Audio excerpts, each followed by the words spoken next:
ओम साई राम। आप सुन रहे हैं साई फरिश्ते से कविता की वाणी, जहाँ हर रात बाबा अपना एक प्यार भरा संदेश भेजते हैं ताकि आपके दिन भर की थकावट और चिंता दूर हो। चलिए शुरू करते हैं। मुझे बहुत प्रसन्नता है मेरे बच्चे कि तुमने अब आगे बढ़ने का निर्णय कर लिया है। ये पहला कदम ही तुम्हारी सबसे बड़ी जीत है। आज मैं तुमसे वादा करता हूँ कि मैं तुम्हें बहुत आगे लेकर जाऊँगा। धीरे धीरे तुम्हारे जीवन से हर दुख हर तकलीफ मिटाता जाऊँगा और तुम्हारे भाग्य में नई नई खुशियाँ लिखता जाऊँगा। तुम बस विश्वास रखना।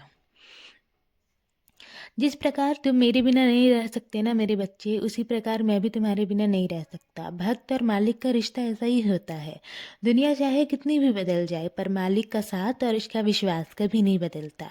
मेरा प्रेम हमेशा तुम्हारे साथ रहेगा और मैं हर समय तुम्हारी रक्षा करूँगा। चाहे मैं दिखाई दूँ या ना दूँ, पर तुम्हारा साथ कभी नहीं छोड़ूंगा। याद रखना, जब तुम ये सीख लेते हो ना कि जो है उसी में खुश रहना है, तो मैं तुम्हें आगे और भी खुश रहने का कारण देता हूँ। क्योंकि ये जीवन की एक परीक्षा होती है मेरे बच्चे, देखने की कि तुम शिकायत करते हो या मुझ पर विश्वास रखते हो। जिस दिन तुम दुख में भी मुस्कुराना स्वीकार कर लिए ना, उस दिन से तुम्हारे दुख अपने आप कम होने लगेंगे। आज जो बुरा समय है ना, वो बदल जाएगा, अच्छा समय भी आएगा। तुम्हें बस विश्वास रखना है। मैं जानता हूँ कभी कभी तुम हालातों से लड़ते लड़ते थक जाते हो, इन पर ना तुम इन सब में अकेले नहीं हो। मैं हर पल तुम्हारे साथ हूँ।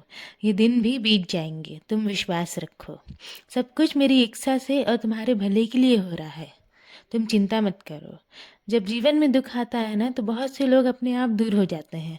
उस समय ये मत सोचना कि तुम अकेले हो, क्योंकि जब सब साथ छोड़ देते हैं ना, तब भी मैं तुम्हारा हाथ थामे रखता हूँ। लोग तो सुख के साथी होते हैं, पर दुख में जो साथ निभाता है ना, वही सच्चा होता है।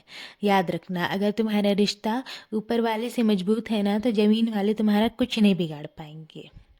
और हाँ, नसीब पर इतना गिला मत करो।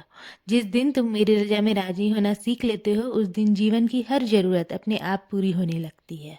जब दिल से तुमने ये स्वीकार कर लिया कि जो मैं देता हूँ वो तुम्हारे लिए सही होता है, तो समझ लेना मैं तुम्हें बिना मांगे ही बहुत कुछ दूंगा।